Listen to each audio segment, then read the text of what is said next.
Tidak lama sesudah itu Yesus berjalan berkeliling dari kota ke kota dan dari desa ke desa memberitakan Injil Kerajaan Allah. Ke-12 muridnya bersama-sama dengan dia dan juga beberapa orang perempuan yang telah disembuhkan dari roh-roh jahat atau berbagai penyakit, yaitu Maria yang disebut Magdalena yang telah dibebaskan dari 7 roh jahat, Yohana istri Kuza, bendahara Herodes, Susana, dan banyak perempuan lain. Perempuan-perempuan ini melayani rombongan itu dengan kekayaan mereka.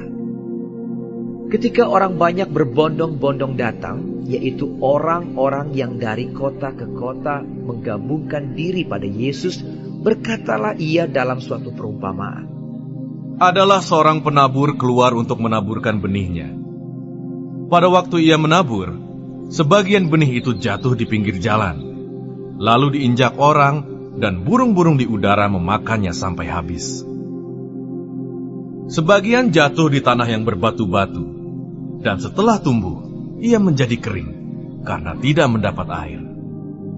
Sebagian lagi jatuh di tengah semak duri, dan semak itu tumbuh bersama-sama dan menghimpitnya sampai mati. Dan sebagian jatuh di tanah yang baik, dan setelah tumbuh berbuah 100 kali lipat. Setelah berkata demikian, Yesus berseru, "Siapa mempunyai telinga untuk mendengar, hendaklah ia mendengar." Murid-muridnya bertanya kepadanya apa maksud perumpamaan itu. Lalu ia menjawab,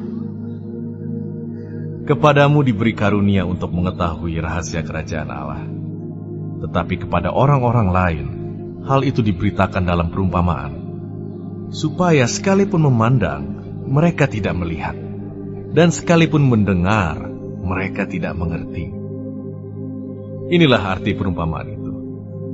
Benih itu ialah firman Allah. Yang jatuh di pinggir jalan itu ialah orang yang telah mendengarnya.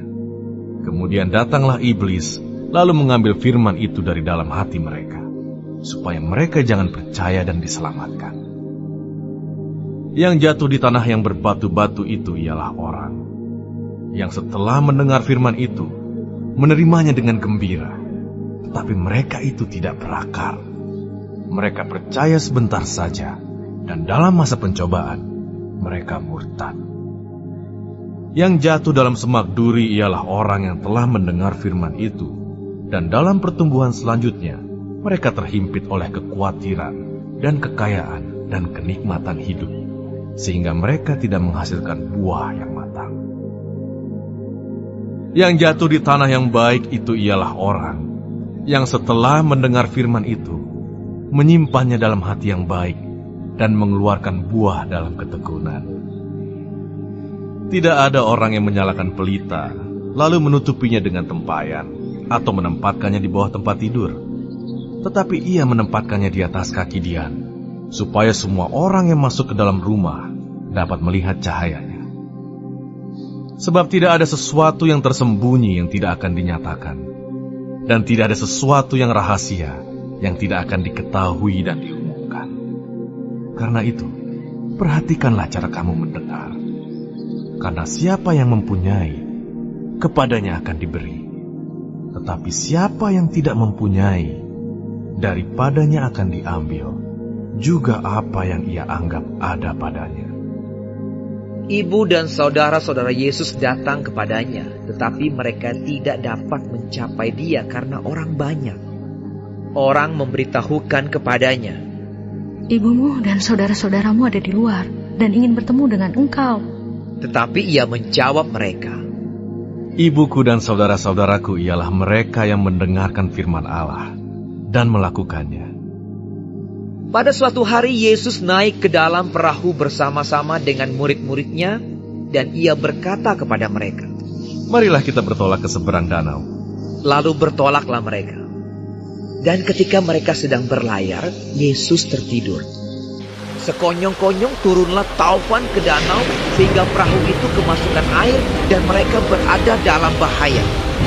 Maka datanglah murid-muridnya membangunkan dia. Kata, "Guru, Guru, binasa. Ia pun bangun, lalu menghardik angin dan air yang mengamuk itu. Dan angin dan air itu pun reda, dan danau itu menjadi teduh. Lalu katanya kepada mereka, Di manakah kepercayaan? maka takutlah mereka dan heran. Lalu berkata seorang kepada yang lain, Siapa gerangan orang ini, sehingga ia memberi perintah kepada angin dan air, dan mereka taat kepadanya? Lalu mendaratlah Yesus dan murid-muridnya di tanah orang Gerasa yang terletak di seberang Galilea. Setelah Yesus naik ke darat, datanglah seorang laki-laki dari kota itu menemui dia. Orang itu dirasuki oleh setan-setan dan sudah lama ia tidak berpakaian dan tidak tinggal dalam rumah, tetapi dalam pekuburan. Ketika ia melihat Yesus, ia berteriak lalu tersungkur di hadapannya dan berkata dengan suara keras, Apa urusanmu dengan aku? Hai Yesus, Anak Allah yang Maha Tinggi, aku memohon kepadamu supaya engkau jangan menyiksa aku. Ia berkata demikian sebab Yesus memerintahkan roh jahat itu keluar dari orang itu. Karena sering roh itu menyeret-nyeret dia, maka untuk menjaganya, ia dirantai dan dibelenggu, tetapi ia memutuskan segala pengikat itu dan ia dihalau oleh setan itu ke tempat-tempat yang sunyi. Dan Yesus bertanya kepadanya, Siapakah namamu? Jawabnya, karena ia kerasukan banyak setan. Lalu setan-setan itu memohon kepada Yesus supaya ia jangan memerintahkan mereka masuk ke dalam jurang maut. Adalah di sana sejumlah besar babi sedang mencari makan di lereng gunung. Lalu setan-setan itu meminta kepada Yesus supaya ia memperkenankan mereka memasuki babi-babi itu. Yesus mengabulkan permintaan mereka. Lalu keluarlah setan-setan itu dari orang itu dan memasuki babi-babi itu. Kawanan babi itu terjun dari tepi jurang ke dalam danau lalu mati lemas.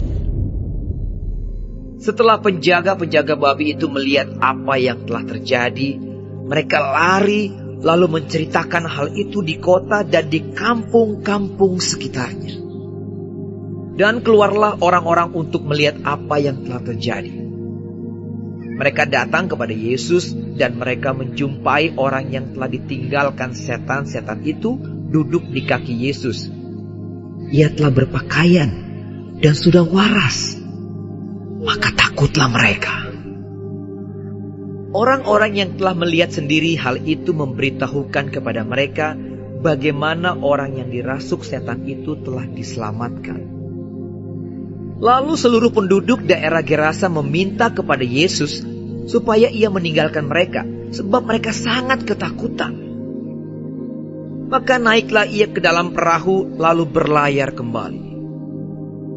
Dan orang yang telah ditinggalkan setan-setan itu meminta supaya ia diperkenankan menyertainya. Tetapi Yesus menyuruh dia pergi, katanya, Pulanglah ke rumahmu dan ceritakanlah segala sesuatu yang telah diperbuat Allah atasmu. Orang itu pun pergi mengelilingi seluruh kota dan memberitahukan segala apa yang telah diperbuat Yesus atas dirinya. Ketika Yesus kembali, orang banyak menyambut dia sebab mereka semua menanti-nantikan dia. Maka datanglah seorang yang bernama Yairus.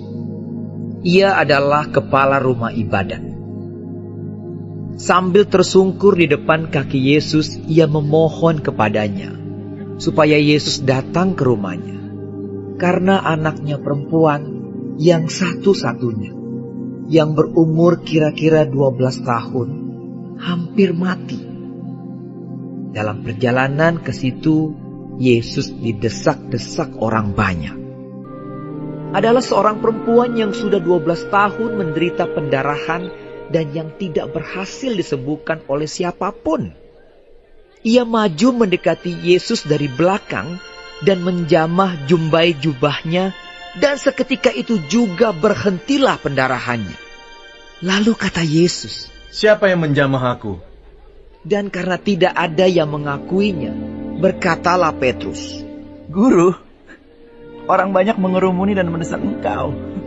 Tetapi Yesus berkata, Ada seorang yang menjamah aku, sebab aku merasa ada kuasa keluar dari diriku. ketika perempuan itu melihat bahwa perbuatannya itu ketahuan, ia datang dengan gemetar, tersungkur di depannya, dan menceritakan kepada orang banyak apa sebabnya ia menjamah dia, dan bahwa ia seketika itu juga menjadi sembuh. Maka katanya kepada perempuan itu, Hai anakku, imanmu telah menyelamatkan engkau. Pergilah dengan selamat.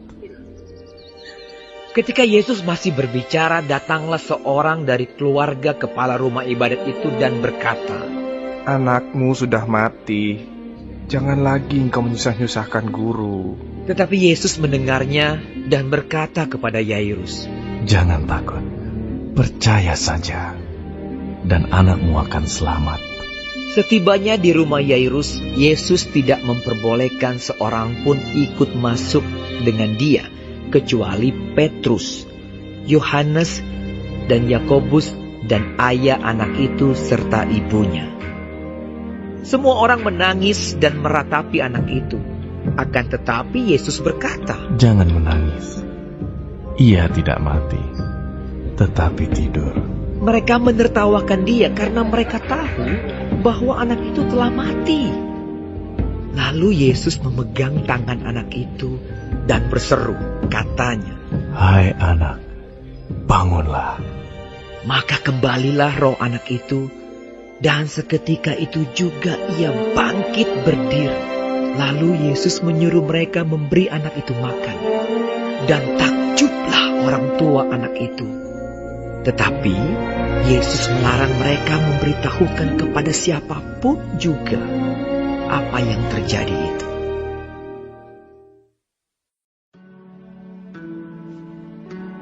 Perempuan yang bijak mendirikan rumahnya, tetapi yang bodoh meruntuhkannya dengan tangannya sendiri. Siapa berjalan dengan jujur, takut akan Tuhan. Tetapi orang yang sesat jalannya menghina Dia. Di dalam mulut orang bodoh ada rotan untuk punggungnya, tetapi orang bijak dipelihara oleh bibirnya. Kalau tidak ada lembu, juga tidak ada gandum. Tetapi dengan kekuatan sapi, banyaklah hasil. Nyanyian Siara. Mereka telah cukup menyesakan aku sejak masa mudaku. Biarlah Israel berkata demikian. Mereka telah cukup menyesakkan aku sejak masa mudaku, tetapi mereka tidak dapat mengalahkan aku. Di atas punggungku pembajak membajak, membuat panjang alur bajak mereka. Tuhan itu adil, Ia memotong tali-tali orang fasik. Semua orang yang membenci Sion akan mendapat malu dan akan mundur. Mereka seperti rumput di atas sotoh yang menjadi layu sebelum dicabut, yang tidak digenggam tangan penyabit atau dirangkum orang yang mengikat berkas, sehingga orang-orang yang lewat tidak berkata, berkat Tuhan atas kamu. Kami memberkati kamu dalam nama Tuhan.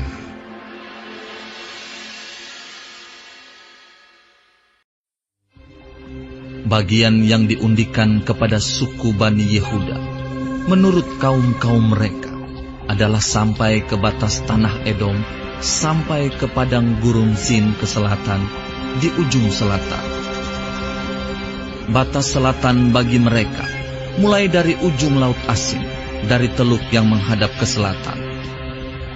Lalu keluar pada sebelah selatan pendakian Akrabim, terus ke Zin, naik ke sebelah selatan Kades Barnea, terus ke Hezron, naik ke Adar, membelok ke Karka, terus ke Azmon dan keluar pada sungai tanah Mesir, sehingga batas itu berakhir ke laut. Itulah bagi kamu batas selatan. Batas timur ialah Laut Asin sampai ke muara sungai Yordan. Batas pada sisi utara mulai dari teluk di muara sungai Yordan itu. Batas itu naik ke Bet Hogla, melalui sebelah utara Bet Araba. Kemudian batas itu naik ke Batu Bohan bin Ruben. Lalu dari lembah Akhor, batas itu naik ke Debir dan menuju ke utara Gilgal, di seberang pendakian Adumim, yang di sebelah selatan sungai. Kemudian batas itu terus ke mata air En Semes dan keluar ke En Rogel. Kemudian batas itu naik ke lembah Ben Hinnom, di sebelah selatan sepanjang lereng gunung Yebus. Itulah Yerusalem. Kemudian batas itu naik ke puncak gunung yang di seberang lembah Hinnom, di sebelah barat, di ujung utara lembah orang Refaim. Kemudian batas itu melengkung dari puncak gunung itu ke mata air Meneftoah, lalu keluar ke kota-kota pegunungan Efron. Selanjutnya batas itu melengkung ke Baala. Itulah Kiryat Yearim. Kemudian batas itu membelok dari Baala ke barat ke pegunungan Seir, terus ke utara ke lereng gunung Yearim. Itulah Kesalon. Turun ke Bet Semes dan terus ke Timna. Kemudian batas itu keluar ke utara ke lereng gunung Ekron. Kemudian batas itu melengkung ke Sikron, terus ke gunung Baala, dan keluar dekat Yabneel, sehingga batas itu berakhir di laut. Batas barat ialah laut besar dan pantainya. Itulah ke segala penjuru, batas-batas daerah Bani Yehuda, menurut kaum-kaum mereka. Tetapi kepada Kaleb bin Yefune diberikan Yosua sebagian di tengah-tengah Bani Yehuda itu, yakni Kiryat Arba, seperti yang dititahkan Tuhan kepadanya. Arba ialah bapa Enak, itulah Hebron.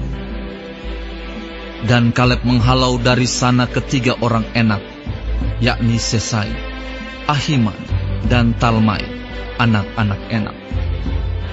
Dari sana ia maju menyerang penduduk Debir. Nama Debir itu dahulu ialah Kiryat Sefer.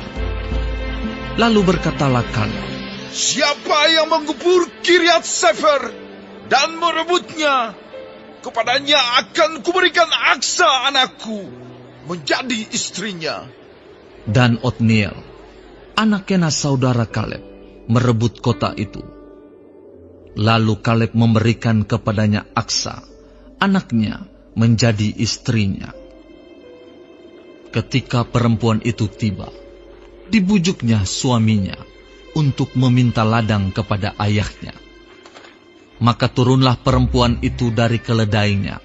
Lalu berkatalah Kaleb kepadanya, ada apa? Jawabnya, berikanlah kepadaku hadiah. Telah kau berikan kepadaku tanah yang gersang, berikanlah juga kepadaku mata air. Lalu diberikannya kepadanya mata air yang di hulu dan mata air yang di hilir. Inilah milik pusaka suku Bani Yehuda, menurut kaum-kaum mereka. Kota-kota suku Bani Yehuda yang paling ujung, dekat batas tanah Edom, di tanah Negeb, ialah Kabzeel, Eder, Yagur, Kina, Dimona, Adada, Kedes, Hazor, Yitnan, Zif, Telem, Bealot, Hazor Hadata, Keriot Hesron, itulah Hazor. Amam, Sema, Molada, Hazar Gada, Hesmon, Bet Pelet, Hazar Sual, Bersheba dan segala anak kotanya, Baala, Iyim, Ezem, El-Tolat, Kesil, Horma, Ziklak, Matmana, Sansana, Lebaot, Silhim, Ain dan Rimon, seluruhnya 29 kota dengan desa-desanya. Di daerah bukit, Esitaol, Zora, Asna, Zanoah, Enganim, Tapuah, Enam, Yarmut, Adulam, Sokhu, Azeka, Saaraim, Aditaim, Gedera, dan Gederotaim, 14 kota dengan desa-desanya. Zenan, Hadaza, Migdal Gad, Dilean, Mispa, Yokteel, Lakhis, Boskat, Eglon, Kabon, Lahmas, Kitlis, Gederot, Bet-Dagon, Naama, dan Makeda, 16 kota dengan desa-desanya. Libna, Eter, Asan, Yiftah, Asna, Nezib, Kehila, Akzib, dan Maresa, 9 kota dengan desa-desanya. Ekron dengan segala anak kota dan desanya. Mulai dari Ekron sampai ke laut, segala yang di sisi Asdod dan desa-desanya. Asdod dengan segala anak kota dan desa-desanya. Gaza dengan segala anak kota dan desa-desanya, sampai ke sungai tanah Mesir, laut besar, dan pantainya. Lagi di pegunungan, Samir, Yatir, Sokho, Dana, Kiryat Sana, itulah Debir. Anab, Estemo, Anim, Goshen, Holon, dan Gilo, 11 kota dengan desa-desanya. Arab, Duma, Esan, Yanum, Bet-Tapuah, Afeka, Humta, Kiryat Arba, itulah Hebron dan Zior, 9 kota dengan desa-desanya. Maon, Karmel, Zif, Yuta, Yisrael, Yokdeam, Zanoah, Kain, Gibea, dan Timna, 10 kota dengan desa-desanya. Halhul, Bet-Zur, Gedor, Ma'arat, Bet-Anot, dan El-Tekon, 6 kota dengan desa-desanya. Kiryat Baal, itulah Kiryat Yearim dan Raba, 2 kota dengan desa-desanya. Di padang gurun, Bet-Araba, Midin, Sekaka, Nipsan, kota garam, dan En-Gedi, 6 kota dengan desa-desanya. Tetapi orang Yebus, penduduk kota Yerusalem, tidak dapat dihalau oleh Bani Yehuda. Jadi orang Yebus itu masih tetap diam bersama-sama dengan Bani Yehuda di Yerusalem sampai sekarang.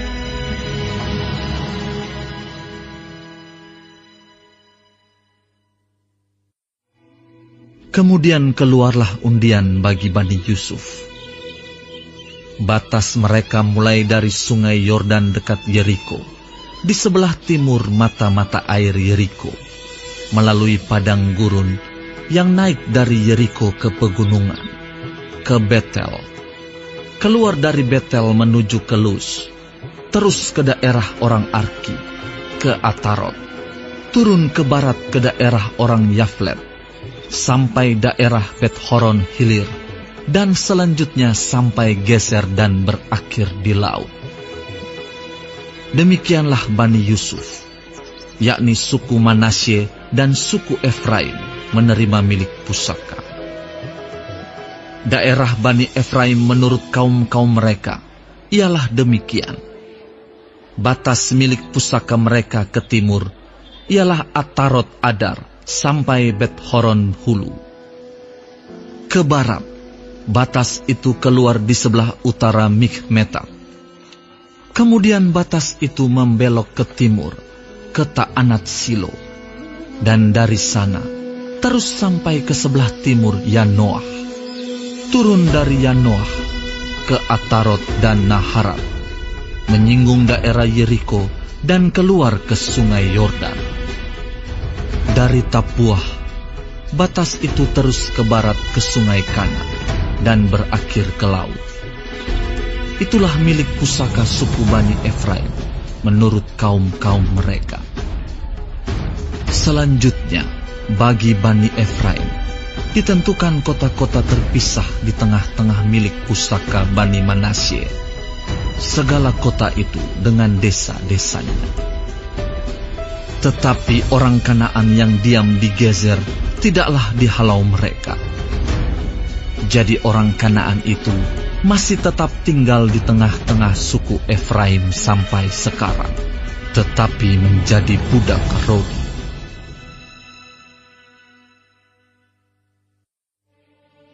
Bagian undian yang ditentukan bagi suku Manasye, sebab dialah anak sulung Yusuf, ialah demikian. Kepada Makhir, anak sulung Manasye, bapa Gilead, telah diberikan Gilead dan Basan, karena ia seorang tentara. Jadi bagian itulah yang ditentukan bagi anak-anak Manasye yang lain, menurut kaum-kaum mereka, yakni bagi Bani Abiezer, Bani Helek, Bani Asriel, Bani Sekem, Bani Hefer dan Bani Semida. Itulah keturunan yang laki-laki dari Manasye bin Yusuf, menurut kaum-kaum mereka. Tetapi Zelafehad bin Hefer, bin Gilead, bin Makhir, bin Manasye tidak mempunyai anak laki-laki, tetapi hanya anak perempuan. Inilah nama anak-anaknya itu: Mahla, Noah, Hokla, Milka, dan Tirsa. Mereka datang menghadap Imam Eleazar dan menghadap Yosua bin Nun serta para pemimpin, dan berkata, Tuhan telah memerintahkan kepada Musa untuk memberikan milik pusaka kepada kami di tengah-tengah saudara-saudara kami. Sebab itu diberikannya kepada mereka milik pusaka di tengah-tengah saudara-saudara ayah mereka, sesuai dengan titah Tuhan. Demikianlah kepada suku Manasye jatuh 10 bidang tanah, selain dari tanah Gilead dan Basan yang di seberang Yordan. Sebab anak-anak perempuan Manasye telah menerima milik pusaka di tengah-tengah anak-anaknya lelaki. Sedang tanah Gilead ditentukan bagi anak-anak lelaki Manasye yang lain. Jadi, batas daerah Manasye ialah dari Asyer ke Mikmetat yang di sebelah timur Sikem. Kemudian batas itu terus ke selatan, ke daerah penduduk En Tapuah. Tanah Tapuah adalah kepunyaan suku Manasye, tetapi kota Tapuah, dekat batas daerah Manasye, adalah kepunyaan Bani Efraim. Kemudian batas itu turun ke sungai Kana, ke sebelah selatan sungai itu. Kota-kota di sana adalah kepunyaan suku Efraim, sekalipun di tengah-tengah kota-kota suku Manasye. Selanjutnya, batas daerah Manasye itu lewat dari sebelah utara sungai itu dan berakhir ke laut. Ke selatan, daerah itu kepunyaan suku Efraim, dan ke utara kepunyaan suku Manasye. Batasnya ialah laut. Di sebelah utara batas daerah itu menyinggung daerah Asyir. Di sebelah timur menyinggung daerah Isakar. Tetapi di daerah Isakar dan Asyir ada juga kepunyaan suku Manasye, yakni Bet-Sean dengan segala anak kotanya, Yibleam dengan segala anak kotanya, penduduk Dor dengan segala anak kotanya, penduduk Endor dengan segala anak kotanya, penduduk Taanak dengan segala anak kotanya, dan penduduk Megido dengan segala anak kotanya, yakni ketiga daerah bukit itu. Tetapi Bani Manasye tidak dapat menduduki kota-kota itu, sebab orang Kanaan berhasil untuk tetap diam di negeri itu. Setelah orang Israel itu menjadi kuat, orang Kanaan itu dibuatnya menjadi orang Rodi, tetapi tidaklah sama sekali mereka itu dihalaunya. Berkatalah Bani Yusuf kepada Yosua demikian, "Mengapa engkau memberikan kepadaku hanya satu bagian undian, dan satu bidang tanah saja menjadi milik pusaka?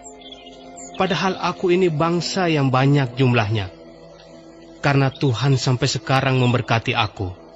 Jawab Yosua kepada mereka, "Kalau engkau bangsa yang banyak jumlahnya, pergilah ke hutan dan bukalah tanah bagimu di sana, di negeri orang Feris dan orang Refaim, jika pegunungan Efraim terlalu sesak bagimu."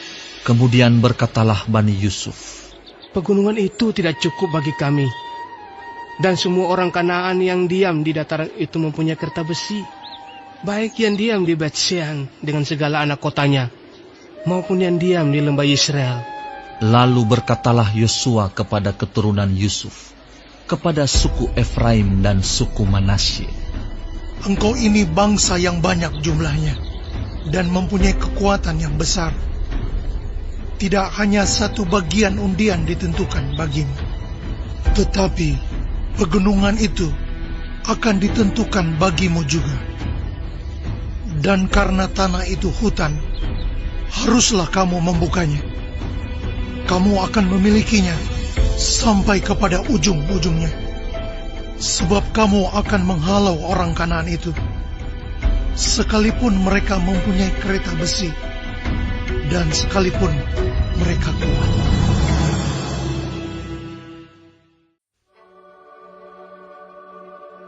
Ingatkanlah mereka, supaya mereka tunduk pada pemerintah dan orang-orang yang berkuasa, taat dan siap untuk melakukan setiap pekerjaan yang baik. Janganlah mereka memfitnah, janganlah mereka bertengkar. Hendaklah mereka selalu ramah dan bersikap lemah lembut terhadap semua orang. Karena dahulu kita juga hidup dalam kejahilan, tidak taat, sesat, menjadi hamba berbagai-bagai nafsu dan keinginan, hidup dalam kejahatan dan kedengkian, keji, saling membenci. Tetapi ketika nyata kemurahan Allah, Juru Selamat kita, dan kasih-Nya kepada manusia, pada waktu itu Dia telah menyelamatkan kita, bukan karena perbuatan baik yang telah kita lakukan, tetapi karena rahmat-Nya oleh permandian kelahiran kembali, dan oleh pembaharuan yang dikerjakan oleh Roh Kudus, yang sudah dilimpahkan-Nya kepada kita oleh Yesus Kristus, Juru Selamat kita, supaya kita, sebagai orang yang dibenarkan oleh kasih karunia-Nya, berhak menerima hidup yang kekal, sesuai dengan pengharapan kita. Perkataan ini benar, dan aku mau supaya engkau dengan yakin menguatkannya, agar mereka yang sudah percaya kepada Allah sungguh-sungguh berusaha melakukan pekerjaan yang baik. Itulah yang baik dan berguna bagi manusia. Tetapi hindarilah persoalan yang dicari-cari dan yang bodoh, persoalan silsilah, percekcokan, dan pertengkaran mengenai hukum Taurat. Karena semua itu tidak berguna dan sia-sia belaka. Seorang bidat yang sudah 1-2 kali kunasihati, hendaklah engkau jauhi. Engkau tahu bahwa orang yang semacam itu benar-benar sesat, dan dengan dosanya menghukum dirinya sendiri. Segera sesudah kukirim Artemas atau Tikhikus kepadamu, berusahalah datang kepadaku di Nikopolis, karena sudah kuputuskan untuk tinggal di tempat itu selama musim dingin ini. Tolonglah sebaik-baiknya Zenas ahli Taurat itu dan Apolos dalam perjalanan mereka, agar mereka jangan kekurangan sesuatu apa. Dan biarlah orang-orang kita juga belajar melakukan pekerjaan yang baik untuk dapat memenuhi keperluan hidup yang pokok, supaya hidup mereka jangan tidak berbuah. Salam dari semua orang yang bersama aku di sini, dan sampaikanlah salamku kepada mereka yang mengasihi kami di dalam iman. Kasih karunia menyertai kamu sekalian.